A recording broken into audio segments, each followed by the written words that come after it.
So in the last class हम लोगों ने बहुत अच्छे से मोशन ऑफ कनेक्टेड बॉडीज़ के बारे में पढ़ा था, राइट। उसकी हमने एक्सेलरेशन निकाली थी और उसके अलावा हम लोगों ने उसमें टेंशन देखी थी, राइट। अब उसका इस्तेमाल करने का समय आ चुका है कि भैया उनको इस्तेमाल कहाँ कहाँ पर करते हैं, कैसे करते हैं। अगर इस चीज़ को हम लोग देखेंगे तो आज आराम से उस चीज़ को समझेंगे और कैसे कैसे इनके ऊपर क्वेश्चंस आते हैं। एक दो क्वेश्चंस प्रीवियस ईयर के भी कर लेंगे हम लोग। तो शुरू करते हैं बेटा। हम लोगों ने लास्ट में ये देखा था कि किस तरीके से हमने एक्सेलरेशन निकाली थी और टेंशन निकाली थी, राइट। अब मैं आपको कह रहा हूँ कि वो कनेक्टेड बॉडीज़ की प्रॉब्लम थी, क्योंकि उसमें आपने देखा था एक मास से दूसरा मास कनेक्टेड था, राइट। आपके पास प्रॉब्लम कुछ ऐसी भी आ जाती हैं जहाँ पर ये आपके पास एक फ्लोर हो गया। अब मान के चलो इसमें आपके पास एक बॉडी ये दे दी और आपसे कह रही है दूसरी बॉडी इसके साथ कनेक्ट है। आपके पास फोर्स इधर की तरफ जा रहा है और आपसे कह रहा है कि बताओ इसका एक्सेलरेशन क्या है, या फिर इस बॉडी ने इसके ऊपर कितना फोर्स लगाया, या इस बॉडी ने इसके ऊपर कितना फोर्स लगाया। इस टाइप के क्वेश्चन आपको मिल जाएंगे। इसके अलावा आपको ऐसे क्वेश्चन मिल जाते हैं कि भैया यहाँ पर एक बॉडी रखी है, इससे स्ट्रिंग से ये कनेक्ट है, इससे स्ट्रिंग से ये छोटी वाली कनेक्ट है, और यहाँ पे पुली लगाकर ये बॉडी गिरा दी, ये नीचे गिरा रहे हैं। यहाँ पे टेंशन दे देंगे T1, यहाँ पे टेंशन दे देंगे आपको T2, यहाँ पे टेंशन आपको मिल जाएगी T3 ऊपर की तरफ। हाँ नहीं, ऐसा कुछ जरूरी नहीं है ना नीचे जाएंगे। आज हम देखेंगे कि नीचे किस बेस पे जाते हैं, सबके पीछे कहानी होती है।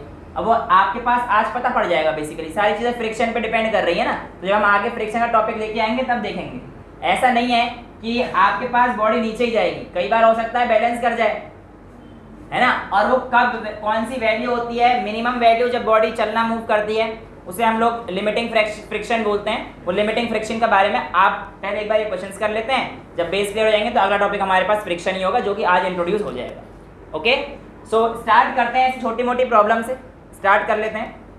सबसे पहले मैं आप लोगों को क्वेश्चन देता हूँ मोशन ऑफ कनेक्टेड बॉडीज का, जिसमें कि ऐसा कर लेते हैं। मान के चलिए आपके पास ये बॉडी है 2 kg की, 2 किलो की एक बॉडी है। इसको मैंने अटैच कर रखा है 1 kg से। किससे कर रखा है मैंने? 1 kg से अटैच कर रखा है। और आपके पास बॉडी को इधर फोर्स लगाया गया है, बॉडी पे इधर फोर्स लगाई गई है।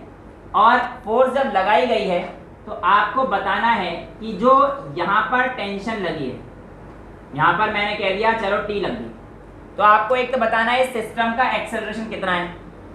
क्या बताना है? सिस्टम का एक्सेलरेशन कितना है। अगर फोर्स मैं आपको देता हूँ चलो 20 न्यूटन। कितना फोर्स दे दिया मैंने आपको? 20 न्यूटन। ठीक है, आपको बताना है कि सिस्टम का एक्सेलरेशन कितना है, और दूसरी कहानी आपको बतानी है कि किस जो रस्सी की टेंशन है वो कितनी है। करिए एक बार ट्राई। सो बेटा जिन्होंने कर लिया है बहुत अच्छा, कुछ बच्चों ने करा था, वेरी गुड। तो बेटा करना तो कुछ नहीं था। बेसिकली आपको यहाँ पर क्या होता है, जो एक्सेलरेशन आएगा वो कंबाइन बॉडीज का आएगा। ये दोनों बॉडी कंबाइन है ना, कनेक्ट हो चुकी हैं। तो आपको क्या बताया था कि अगर एक स्ट्रिंग से कनेक्ट थी तो हमारे पास पूरा कॉमन एक्सेलरेशन आया था। तो यहाँ पर कहानी तो वही रहेगी, F = ma ही लगाना पड़ेगा आपको, लेकिन m इस बार m1 + m2 है। तो आप कह सकते हो F = m + m × a। पहला m 2 kg था, इसका 1 kg था, और F 20 था। 20 = 3 हो जाएगा, 1 + 2 करेंगे तो यहाँ से आपके पास a की वैल्यू कितनी आ जाएगी? 20/3 मीटर/सेकंड स्क्वायर, क्योंकि सारी यूनिट आपको बिल्कुल परफेक्ट दे रखी है, इसमें चेंज करने की कोई जरूरत नहीं थी। अब मैंने आपसे पूछा था कि आपका टेंशन कितना है इस पे, राइट। अब आपको मैंने हॉटस्टार्ट में भी ये चीज़ करा चुका हूँ, कनेक्टेड बॉडीज में भी ये चीज़ करा चुका हूँ कि इनको रिजॉल्व कैसे करते हैं। अब बॉडी इधर मूव कर रही है तो इस बात का मतलब ये तो पक्का है कि एक्सेलरेशन भी इसी तरफ है। भाई फोर्स इधर लगाया हुआ है ना हमने, तो मैं कह सकता हूँ कि F में से अगर मैं टेंशन को माइनस कर दूंगा तो मेरी बॉडी इस तरफ जाएगी, तो ये किसके इक्वल हो जाएगी? ma के इक्वल हो जाएगी। मैं लिख सकता हूँ F - T = ma। मुझे टेंशन निकालनी थी। अब ये जो m होगा ये मैं किसका लूंगा? सिर्फ इस वाली बॉडी का, इसका नहीं लूंगा, कि मैं इस बॉडी का कैलकुलेट कर रहा हूँ ना। समझ पा रहे हो कहानी को? तो मैं इस बॉडी के लिए सिर्फ क्या लूंगा? टेंशन लूंगा। तो यहाँ पर आपके पास क्या आ जाएगा? F - T = ma कर दीजिए। F की वैल्यू 20 - T = m कितना दे रखा है बेटा मैंने आपको?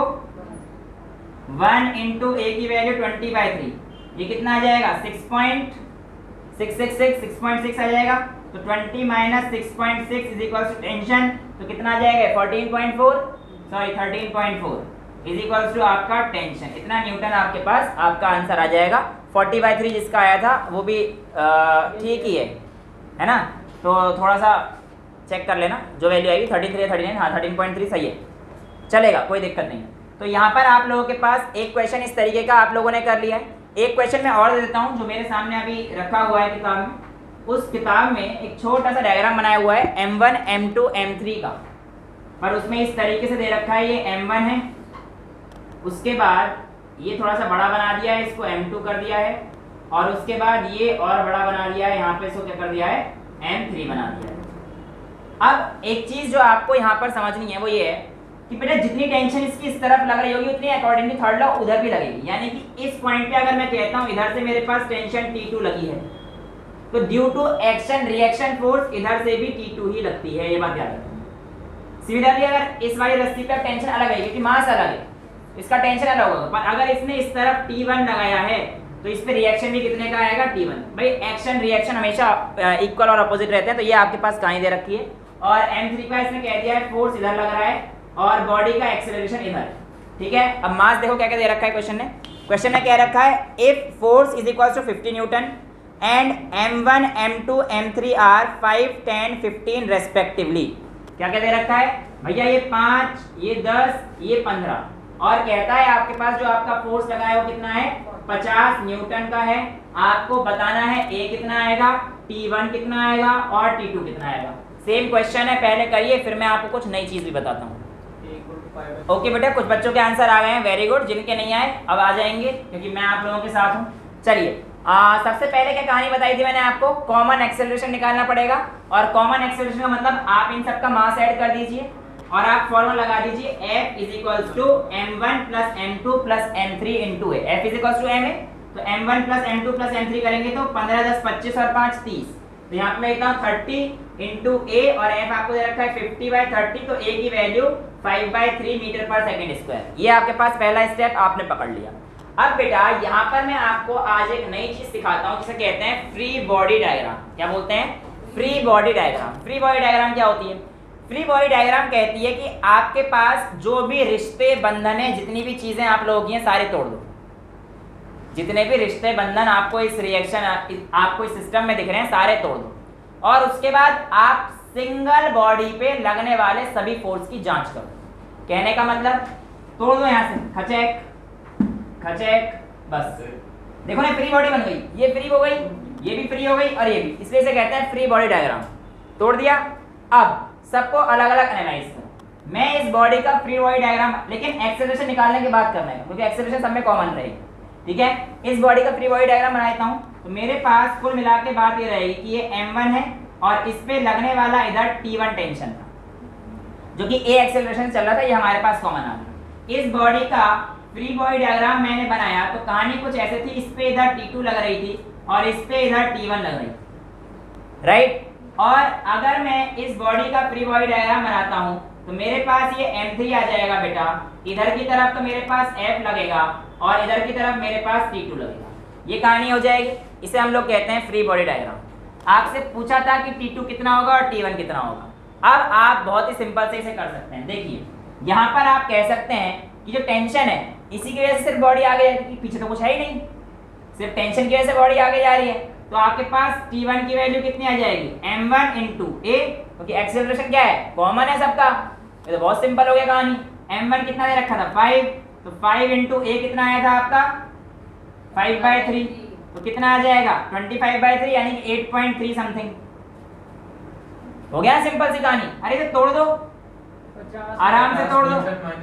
क्या बेटा, नहीं बेटा, अब क्योंकि हमने कॉमन एक्सेलरेशन निकाला, 50 का हम यूज कर चुके कि हमने बॉडी का कॉमन एक्सेलरेशन निकालने के लिए इस 50 का इस्तेमाल किया था। तो जब आप फ्री बॉडी डायग्राम बनाते हो तो इसका फायदा आपको ये मिलता है कि जितनी भी आपकी बेड़ें अड़चनें आती हैं वो सब टूट जाती हैं, ठीक है। जितना फ्री रहोगे उतना आप सुखी रहोगे, दिख रहा होगा आपको आराम से। तो ज़्यादा जो रिलेशनशिप की बंधनों में जुड़े हुए हैं उन्हें सलाह दी जा रही है। हाँ जी, कुछ पूछ रहे थे बेटा आप? मैंने 50 माइनस 41.5 करा, मेरा 8.5 आ रहा है। हाँ वो थोड़ा बहुत चल जाएगा इतना, पर ठीक है। हाँ 8.4 8 जान ले लो मेरी।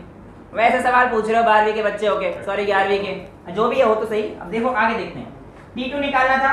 T2 की कहानी यहाँ पर आपको साफ साफ दिख रही है। आप दो तरीके से निकाल सकते हो, एक तो इससे T2 minus T1 is equal to M2A, या इससे निकाल दो, बात एक ही है। पर आपको T2 निकालनी है, T1 आपको मिल गया है, उससे भी आपके पास आ जाएगी, या इससे निकाल दो, तुम्हारी मर्जी, सेम आएगा, कोई अंतर नहीं, क्योंकि T2 तो इस रस्सी पे है ना, चाहे ये वाई निकाल लो चाहे वाई निकाल लो, बात बिल्कुल सेम आएगी। आइए मैं इससे निकाल के दिखा देता हूँ, तो कितना आ जाएगा F minus T2 is equals to MA। आपको समझ में आ गया मैंने F माइनस T2 क्यों किया, F इधर गया है, T2 इधर गया है, बॉडी का एक्सेलरेशन इस तरफ है, F minus T2 is equals to MA, ये हम लोग देख चुके हैं। F कितना रखा था 50 minus T2 is equals to mass कितना है भैया इसका 15, तो 15 इनटू A कितना आया था 5/3 कितना है 15, T2 की वैल्यू कितनी आ गई 50 माइनस 25 25, भैया 25 न्यूटन का टेंशन लग रहा है T2 पे, तो T1 और T2 निकाल लेंगे। अरे बोलो भैया आ गया, समझ में आ गया, कोई डाउट है, बच्चे वाले क्वेश्चन कर लोगे, कोई प्रॉब्लम तो नहीं है ना। तो इस तरीके से आप लोगों को क्वेश्चन पूछे जाते हैं कनेक्टेड बॉडीज के। एक प्रॉब्लम और दे देता हूं मैं कनेक्टेड बॉडीज का, जिसमें कि हम लोग कनेक्ट भी करेंगे और समझेंगे भी कि हमारे पास चीज़ें किस तरीके से जा रही हैं। इस बात की कहानी ऐसी है कि आपके पास यहाँ पर एक बॉडी है, उसके बाद यहाँ पर एक बॉडी है, और उसके बाद यहाँ पर एक बॉडी है।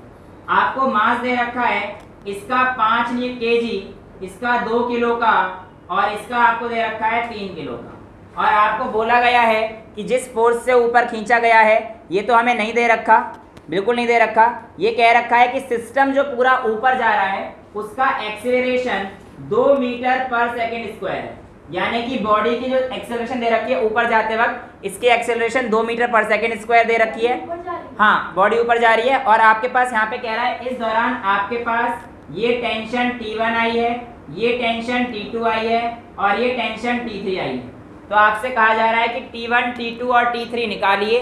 अगर सिस्टम, पहला केस दे रखा है कि सिस्टम ऊपर जा रहा है एक्सेलरेशन 2 मीटर के पास, और सेकंड कह रहा है अगर पूरा सिस्टम स्टेशनरी है, तब आपको T1, T2, T3 निकालना है। यानी कि T1, T2, T3 आपको दो केस में निकालने हैं। पहला केस जब आपके पास एक्सेलरेशन 2 मीटर पर सेकंड स्क्वायर का दे रखा है, और दूसरा केस जब आपके पास पूरा का पूरा सिस्टम क्या है, रुका हुआ है, सिस्टम आपका स्टेशनरी है। इसमें ट्राई कीजिए, फिर मैं आता हूं आपके साथ। Okay, most of the students ने यहाँ पे पकड़ लिया था, और बहुत अच्छी चीज़ है। जिन्होंने नहीं पकड़ा है अब पकड़ लेना क्वेश्चन को, ज़्यादा आगे मत जाना। हाँ, यहाँ पर देखते हैं कि देखो बेटा, पहले बेटा क्लास के बाहर करा करने पकड़ने वाले काम, यहाँ पे क्लास में आके अश्लीलता फैला रहे हो। ये देखो T1 की बात करते हैं। यहाँ पर देखो क्या था पहली कहानी, जब A ऊपर जा रहा है, लिफ्ट वाला केस भूल गए क्या? लिफ्ट वाले केस जब ऊपर जा रहा है तो कहानी बिल्कुल लिफ्ट की तरह चल रही है कि लिफ्ट में आप खड़े और लिफ्ट ऊपर जा रही है, सिस्टम को लिफ्ट मान लो। क्या होता था वहां पे, याद है कि जब बॉडी ऊपर जा रही थी, याद करो, T minus mg is equals to ma। अब ये T1 है तो यहाँ पर T1 लिख दो, लेकिन मास इस T1 के लिए तीनों का आएगा, तो T1 तो तीनों मास को लोड कर रहा है ना भैया। तो यहाँ पे आपके पास T1 is equals to ma plus g कर देंगे, बात तो ये ना, g प्लस से बताया था मैंने आपको वहां पे कहानी, लेकिन मास क्या आएगा, टोटल मास आ जाएगा तीनों का। तो T1 की वैल्यू कितनी आ जाएगी बेटा, m कितना है 5, 2 और 3, 5, 2 और 3, तो यहाँ पर कितना आ जाएगा बेटा आपके पास, मास कितना आ गया 5, 2, 7 और 3 10, 10 इंटू 10 प्लस 2 12, 120 न्यूटन। जिन्होंने 9.8 लिया होगा उनका 118 न्यूटन आ जाएगा।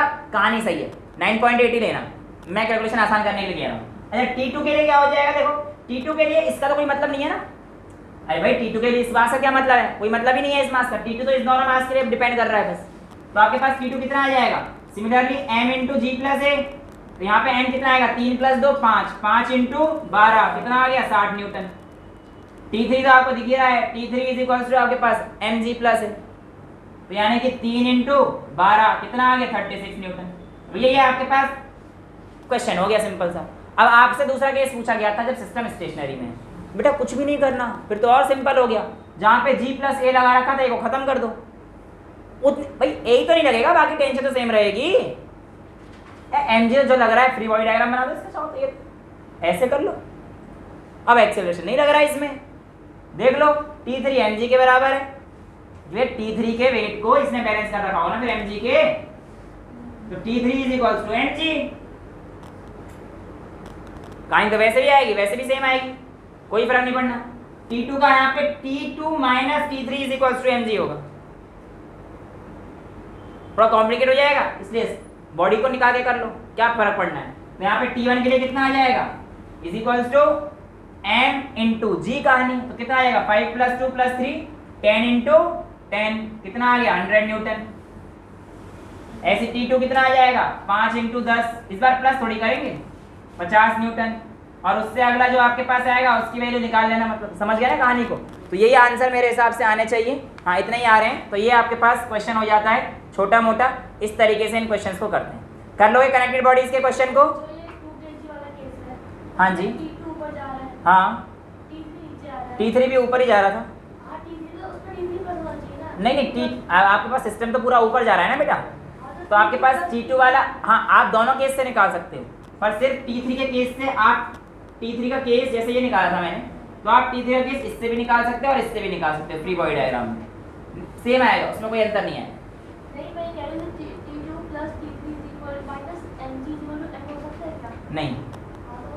नहीं ऐसा नहीं कर सकते, ठीक है। तो आप जब फ्री बॉडी डायग्राम बनाओगे तो आपके पास कहानी कुछ ऐसे आ रही होगी, इसका T2 ये और इस पे लगने वाला T3 ये, तो ये दिक्कत पैदा कर रहा है, ठीक है ना।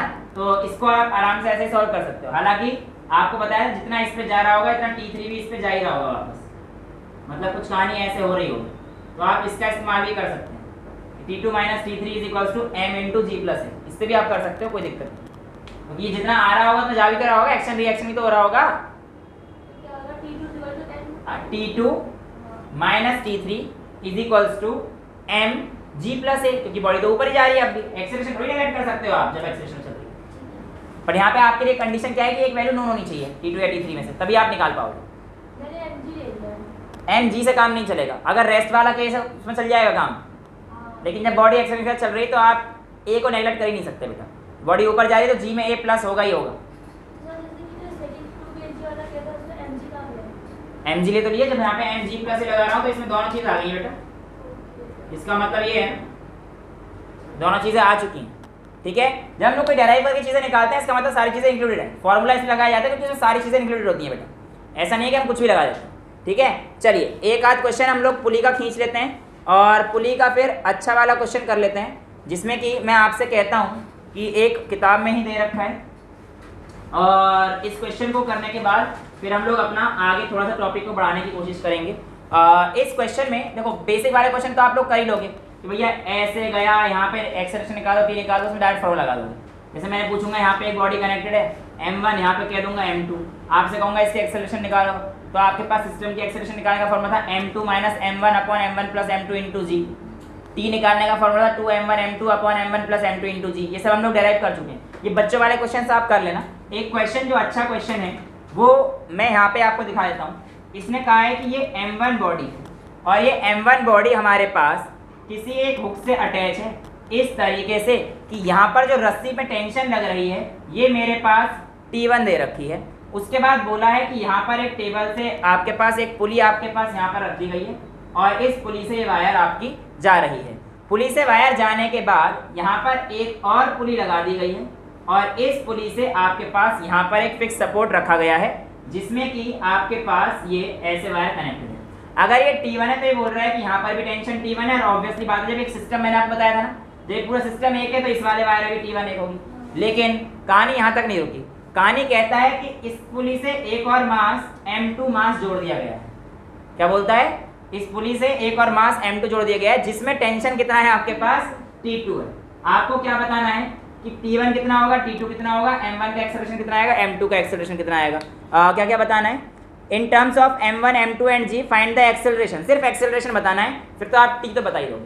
तो आपको पता करना है कि आपके पास T1 जो टेंशन लगी है और T2 टेंशन ये लगी है। आपको बताना है अगर सिस्टम ऐसा है तो इसका एक्सेलरेशन कितना होगा और इसका एक्सेलरेशन कितना होगा। एक बार ट्राई कीजिए फिर मैं बताता हूँ। ओके बेटा, तो यहाँ पर अगर हम लोग देखते हैं तो एक कहानी पहले मैं आप लोगों को बताता हूँ तो ध्यान से समझना बेटा। जब भी ये आपके पास कनेक्टेड मोशन इस तरीके से होता है तो आपको जो एक चीज़ याद रखनी है कि अगर ये मोशन हमारे पास x नीचे जाता है, x नीचे जाता है तो ये 2x टाइम्स जो है आपके पास आगे आता है। क्यों जाएगा? तो क्योंकि इसका जो टेंशन है ना, जब ये नीचे गया तो एक्चुअल में यहाँ से भी आया, यहाँ पे भी ऊपर चढ़ेगा, भाई अगर ये x नीचे गया तो बेसिकली ये x ऊपर जाएगा इतना और ये x इतना नीचे आएगा, तो ये 2x से आगे जाता है। या उल्टा कह लो, अगर ये x चला है तो ये x/2 चलेगा। भाई कुल मिला के ये अगर x चला है तो ये x/2 चलेगा। हाँ ठीक, अगर मैं कह रहा हूँ अगर इसको मैंने राइट में x तरफ x से शिफ्ट किया है तो मैंने क्या बोला, ये हमेशा डबल होगा इसके। तो अगर ये x चला है तो मतलब ये आधा ही चलेगा ना उसके, तो यानी कि इसका जो शिफ्ट आएगा कितना आएगा, x/2 शिफ्ट होगा। x डिस्टेंस या displacement. If a body this is displaced by x, तो हमेशा ये वाला सिस्टम जो रहेगा ये कितना डिस्प्लेस होगा, x/2। कहानी समझ गए क्यों होगा भाई, अगर ये x/2 होगा तो x/2 इधर से, x/2 इधर से। और जब, क्योंकि ये तो एक अलग वायर है ना, बट इसके साथ तो ये पूरा सिस्टम में कनेक्टेड है, x इधर गया और x इधर से आया, मतलब x इसके केस में x/2 इधर से गया और x/2 इधर से गया, तो इस वाली रस्सी में तो पूरा x/2 प्लस x/2 लगा ना, तो ये हमारे पास डबल आ गया है, यानी कि x/2 अगर नीचे गया है तो हमारे पास कितना आ गया आएगा, x। तो पहली कहानी समझ में इस प्रश्न को करने की ट्रिक क्या, कि अगर आपके पास ये डिस्टेंस आता है तो उसका आधा ये खींचेगा, या जितना ये खींचेगा उसका डबल ये खींचेगा, बात एक ही। अब जब ऐसे होता है तो बाकी सारी कहानी भी सेम। इसका v भी कितना हो जाएगा, v/2 हो जाएगा इसका, और इसका एक्सेलरेशन m2 का ये भी मतलब a भी कितना हो जाएगा आपके पास, a/2। ये किसके लिए है, फॉर m2, ये वेलोसिटी हो जाएगी, इसकी एक्सेलरेशन ये हो जाएगी, और m1 के लिए एक्सेलरेशन a ही रहेगी। पहला केस जो इसको ब्रेक करना था आप लोगों ने। दूसरे केस में अगर हम लोग यहाँ पर ट्राई मारते हैं तो अब मैं ये कह सकता हूँ कि भाई m1 का जो एक्सेलरेशन है वो तो सिंपल टेंशन T1 की वजह से लग रहा है, तो हमने देख लिया है। तो आप कह सकते हो कि आपके पास T1 = m1a है, T1 = m1a है। इतनी बात तो हमारे पास क्लियर आती है। अब यहाँ पर देखना बेटा कि आपके पास ये जो हमारे पास टेंशन आ रही है, ये जो टेंशन आ रही है मेरे पास, ये T2 पूरा बैलेंस कर रहा है ना इसको, यानी कि T2 इसका प्लस इसका टेंशन मिला के, यानी कि आपके पास T2 की वैल्यू किसके इक्वल है, 2 टाइम्स T1 के। T2 किसके इक्वल है, 2 टाइम्स, दिख रहे हैं ना साफ साफ भाई, जितना ये ऊपर जा रहा है इतना ही नीचे भी लगाएगा, तो ये नीचे खींच रहा है तो नीचे किसको खींच रहा है, 2 T1 को। तो अगर मैं इसकी बैलेंसिंग कंडीशन दिखाता हूँ तो देखो 2 T1 बराबर 1 T2 हो रहा है, तो T2 = T1 + T1 आ रहा है, तो इसलिए हमारे पास T2 की वैल्यू 2 टाइम्स T1 बन जाएगी। इतना क्लियर है। अब T1 की वैल्यू हमारे पास क्या आई है, m1 है, तो आप कह सकते हो कि sir T2 = 2 times m1 of a आ जाएगा। यहाँ तक कोई डाउट? सब्स्टिट्यूट किया है, कुछ नहीं किया। अब इस बॉडी को पकड़ते हैं।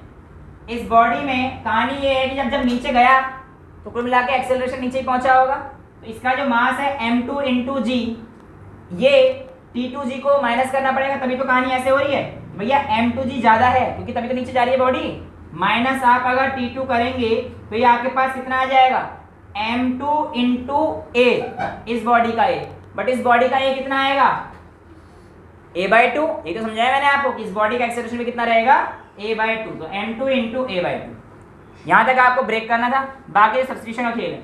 तो आपके पास क्या आ जाएगा, m2g माइनस T2 की वैल्यू कितनी आ जाएगी, 2 टाइम्स m1 × a, यही आएगा T2 हमारे पास, = m2 × a/2।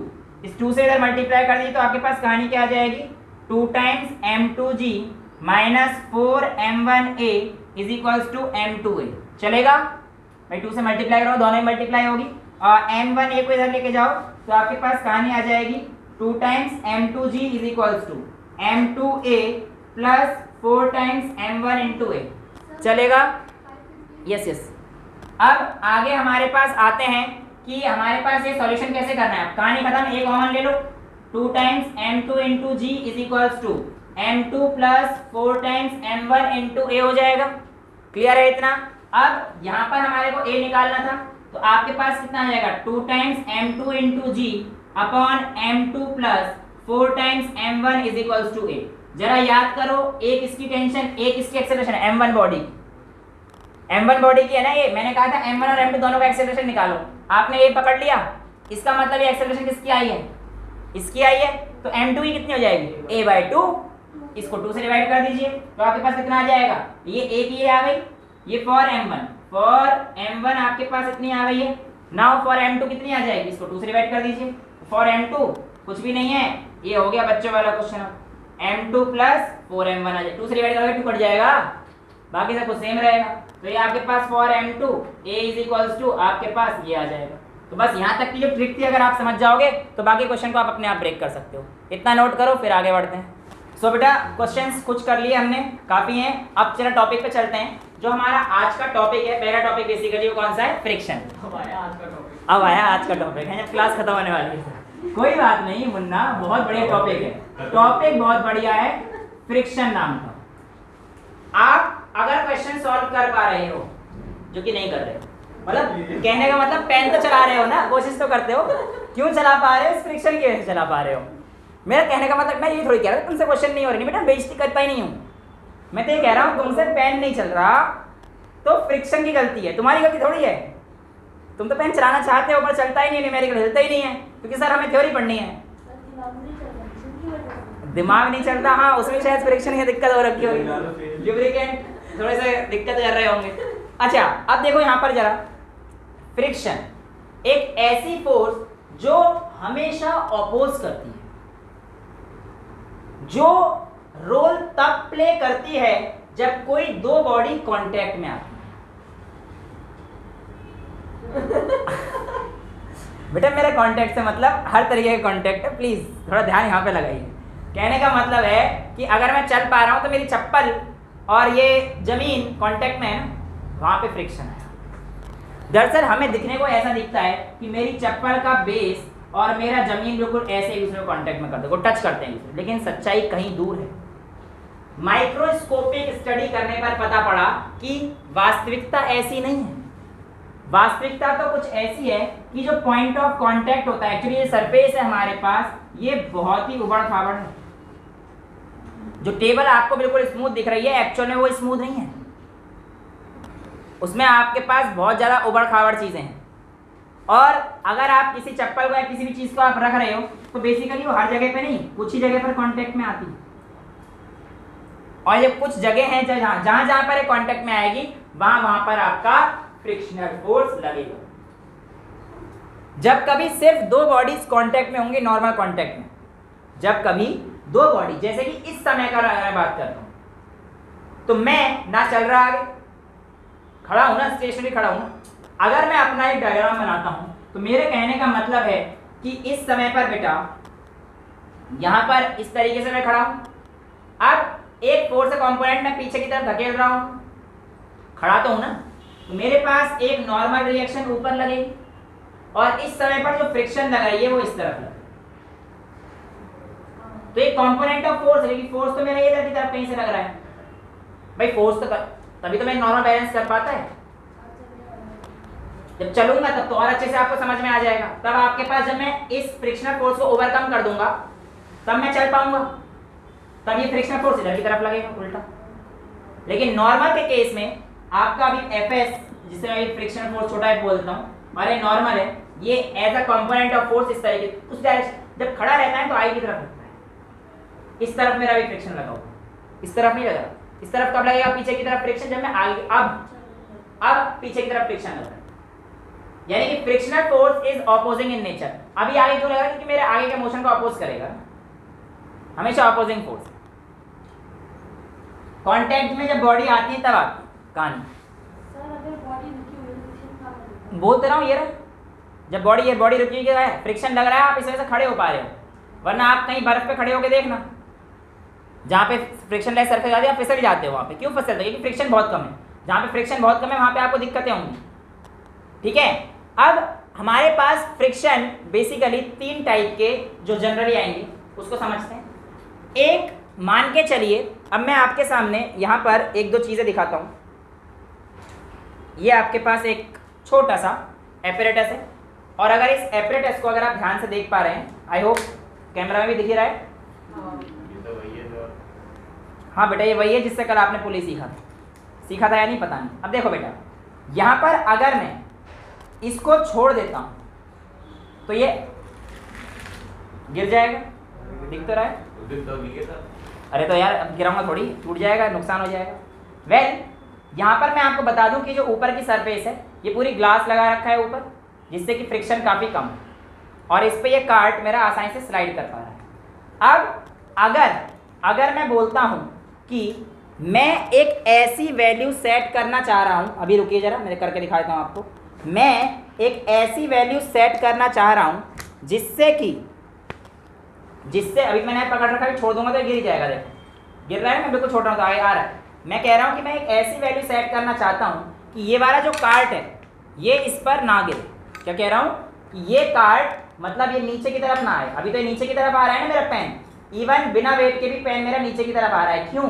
क्योंकि फ्रिक्शन बिल्कुल नेग्लिजिबल है। ग्लास की सरफेस लगा दी ना मैंने, अगर यहीं पे मैं उबड़ खाबड़ कर देता ना तो ये नीचे नहीं आता। दूसरा तरीका क्या है कि मैं जब इस पुली के ऊपर डाल रहा हूँ, यहाँ पर एक काम कर देता हूँ। देखो अभी तो नीचे आ रहा है, पर देखो अब मैं छूंगा भी नहीं और ये ऊपर नहीं है मेरे, यानी कि एंगल बढ़ा दे तो इवन पीछे भी चला जाएगा। अभी पीछे कब जाएगा, आगे कब जाएगा, सब मेरे हाथ में है। एंगल बढ़ा दूंगा पीछे, अभी ये एक स्टैटिक पोजीशन आ गई है। अब यहाँ पर देखो, यहाँ पर ना तो ये आगे जा रहा ना ये पीछे जा रहा। ऐसा क्यों हो रहा है?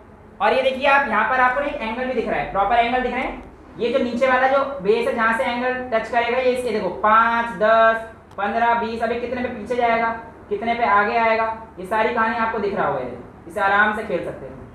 जब आपको मैं प्रैक्टिकल करने के लिए मौका दूंगा तब खेलते रहना, झुझू मामू रे। अरे ऐसे तो करते हैं बच्चों को, झुझू रे मामू रे। तो कुल मिला के आपके पास यहाँ पर एक कहानी समझ में आपको ये आनी चाहिए कि हमारे पास कुछ चीज़ें ऐसी थी जो फ्रिक्शन को लेकर काम कर रही थी। कैसे? अब देख लीजिए।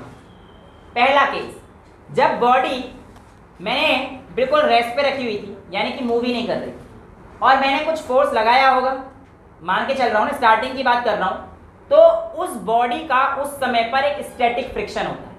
क्या होता है? Static friction. यानी कि स्टैटिक फ्रिक्शन तब आता है जब बॉडी बिल्कुल रेस्ट पे, यानी कि आप फोर्स तो लगा रहे हैं पर बॉडी मूव नहीं कर रही। क्यों?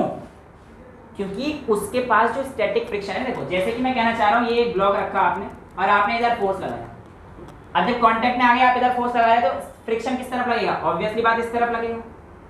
बट ये फ्रिक्शन फोर्स Fs है। क्या है? Fs, static friction. अगर आपने फोर्स लगाया और ये ब्लॉक नहीं हिल रहा तो इस समय पर जो फ्रिक्शन लग रहा है वो हमारे पास कौन सा है? Static friction. अब मैं आगे चलता हूं कि मैं फोर्स बढ़ा रहा हूं इतना कि ये जस्ट चलने वाला, चला नहीं है, आप एक ईल्ड पॉइंट पर पहुंच गए हो कि आपने अब फोर्स बढ़ाई और बॉडी चल गई, यानी कि रुक जाओ, लास्ट पॉइंट आ गया है। लास्ट पॉइंट किसका? इफ Fs का। इस Fs का लास्ट पॉइंट जहां पे आपने हल्का सा भी और फोर्स दे दिया बॉडी चल जाएगी, लेकिन चली नहीं है अभी, जस्ट आपने हल्का सा पॉइंट दिया और अब चलेगी, यानी कि last value of static friction. उसको हम लोग बोलते हैं लिमिटिंग फ्रिक्शन। क्या बोलते हैं? Limiting friction. यानी कि इतने लिमिट तक की फ्रिक्शन लग सकती थी भैया, इससे ज्यादा लिमिट पे आपकी फ्रिक्शन नहीं लगेगी, यानी कि वो आपके पास क्या हो जाएगा बेटा? आपके पास हो जाएगा Fs मैक्स। ये तो हो सकती है, यही तो हो सकती है मैक्सिमम वैल्यू फ्रिक्शन की। ये आपके पास यहाँ पे रोल प्ले करने आ रही है। और अगली चीज क्या आएगी रोल प्ले करने? अब आपने बॉडी को यहाँ पर चला दिया तो भैया स्टैटिक फ्रिक्शन तो खत्म। अब बॉडी चल रही है, बॉडी चल रही है, फ्रिक्शन लगेगी, लेकिन क्योंकि बॉडी चल रही है तो उस समय पर जो फ्रिक्शन आएगी वो कौन सी होगी? आपके पास काइनेटिक फ्रिक्शन होगी। काइनेटिक फ्रिक्शन हालांकि बहुत ही कम होती है, बहुत तो नहीं, बट आपसे अगर मैं पूछूंगा कि आपके पास इनमें से ज्यादा कौन सी वैल्यू होगी, लिमिटिंग फ्रिक्शन या फिर काइनेटिक फ्रिक्शन, तो आपको नजर तो काइनेटिक आ रहा होगा, बट ये गलत है। फ्रिक्शन की वैल्यू जो सबसे ज्यादा पाई जाती है इन तीनों में से वो हमारे पास लिमिटिंग फ्रिक्शन की आती है। और स्टैटिक फ्रिक्शन आपका सेल्फ एडजस्टिंग इन नेचर होता है, यानी खुद एडजस्ट कर लेता है ना वो। तो अब आपके ऊपर है, अगर आप इतना फोर्स दे पाए तो वो स्टैटिक फ्रिक्शन की कंडीशन छोड़ देगा, और नहीं दे पाए तो खुद एडजस्ट कर लेगा, नहीं हिलेगा वो। सबसे ज्यादा होता है आपके पास Fs मैक्स, लेकिन सेल्फ एडजस्टिंग होता है आपके पास स्टैटिक फ्रिक्शन। और काइनेटिक फ्रिक्शन तब आता है जब आपके पास बॉडी मूव कर रही होती है। तो इन तीनों में से आप लोगों से पूछा जाता है कि आपके पास जो वैल्यू है वो किसकी मैक्सिमम होती है और कैसे आती है, ये आपसे पूछा गया है।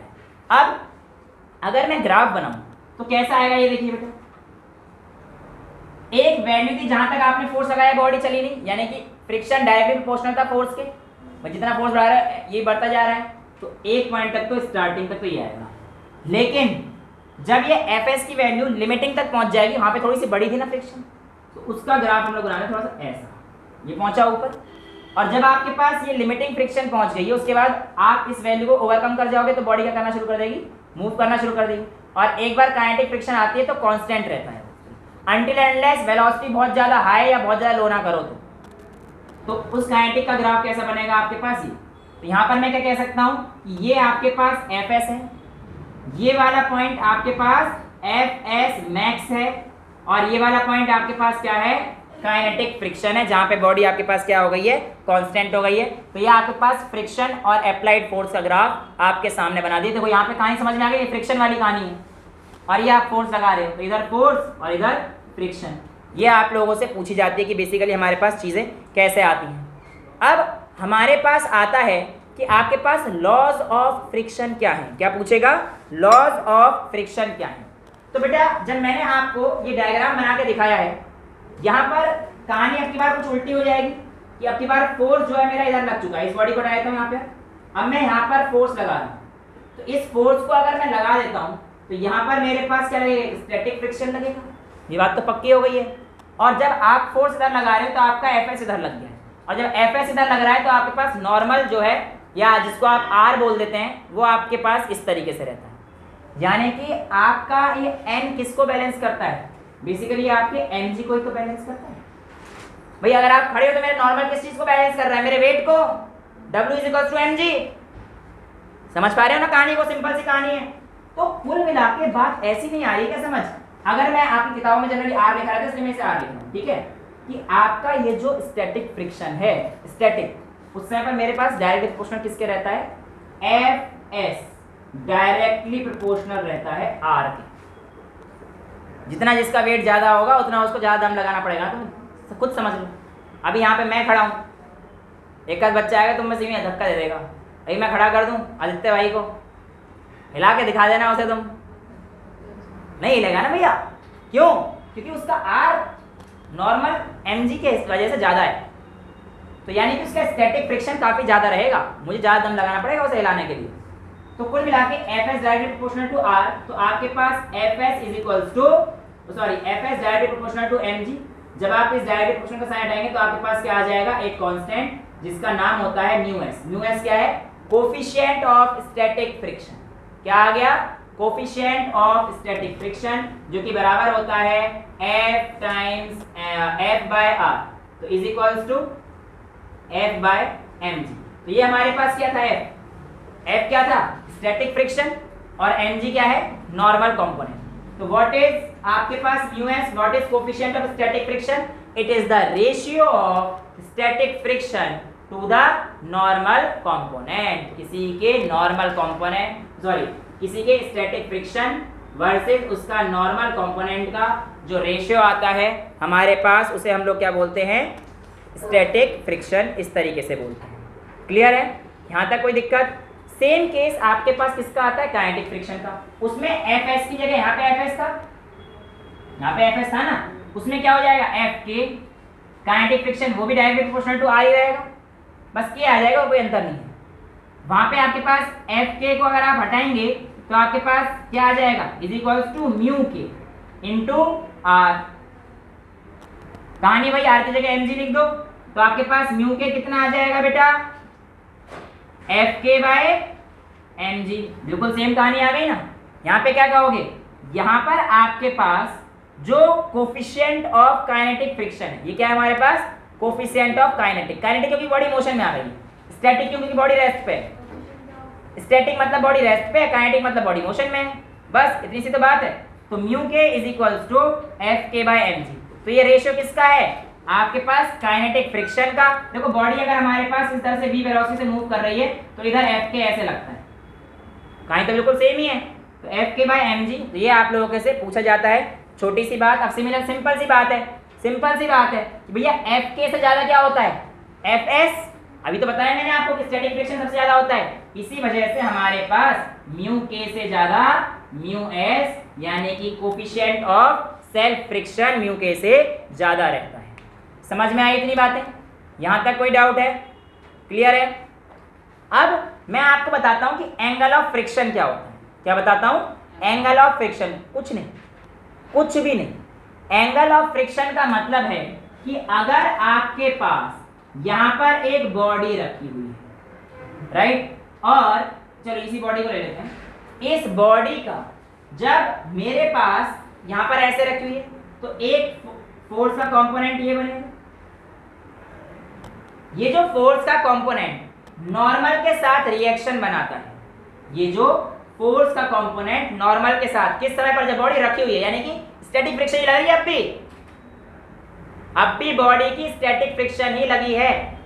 तो जब मेरे पास बॉडी यहां पर नॉर्मल के साथ जो एंगल बनाती है, उस एंगल को हम लोग क्या बोलते हैं, एंगल ऑफ फ्रिक्शन। तो एंगल ऑफ फ्रिक्शन क्या है, फोर्स के कंपोनेंट के साथ नॉर्मल जो एंगल बनाता है वो हमारे पास क्या होता है, एंगल ऑफ फ्रिक्शन। अब ये वाला कंपोनेंट क्या है मेरा, नॉर्मल, नॉर्मल ही तो है, यानी कि ये वाला कंपोनेंट तो मेरा आर ही तो है, mg = r होता है। और ये वाला कंपोनेंट मेरे पास क्या है, fs। अगर ये fs है तो भैया यहाँ पर आप लोगों को एक ट्रायंगल दिख रहा है, और इस ट्रायंगल tan थीटा लगा सकते हो। tan थीटा क्या होता है, p/b। तो in triangle ORF, in triangle ORF क्या दिख रहा है, tan थीटा = p/b, यानी कि RF क्या था आपके पास, fs, RF आपके पास fs था। तो in triangle ORF tan theta = क्या आ जाएगा हमारे पास, RF/OR। RF की वैल्यू हमारे पास fs, और OR कहां गया, ये किसका है, नॉर्मल रिएक्शन R, और R किसके बराबर है, mg। तो यहाँ पे लगा दो भैया fs/mg = tan थीटा। और जरा याद करना fs/mg किसके इक्वल था, μs के। तो आप क्या कह सकते हो, किसी भी बॉडी का tan थीटा किसके इक्वल होता है, हमारे पास μs के इक्वल हो जाता है। यहाँ तक आपको कोई दिक्कत है एंगल ऑफ फ्रिक्शन निकालने में, यहाँ तक आप कर लेंगे, कोई डाउट, क्लियर है। नेक्स्ट आता है आपके पास एंगल ऑफ रिपोज। क्या आता है बेटा, एंगल ऑफ रिपोज। और ये एंगल ऑफ रिपोज हम लोग नेक्स्ट क्लास में कर लेंगे, ठीक है। हाँ थोड़ा सा ज़्यादा हो गया, कोई बात नहीं, न्यूमेरिकल्स कर लिए। आज के लिए इतना ही रखते हैं, फिर इसका रिलेशन हम लोग नेक्स्ट क्लास में लेके आते हैं। तो that's all for today, thank you so much.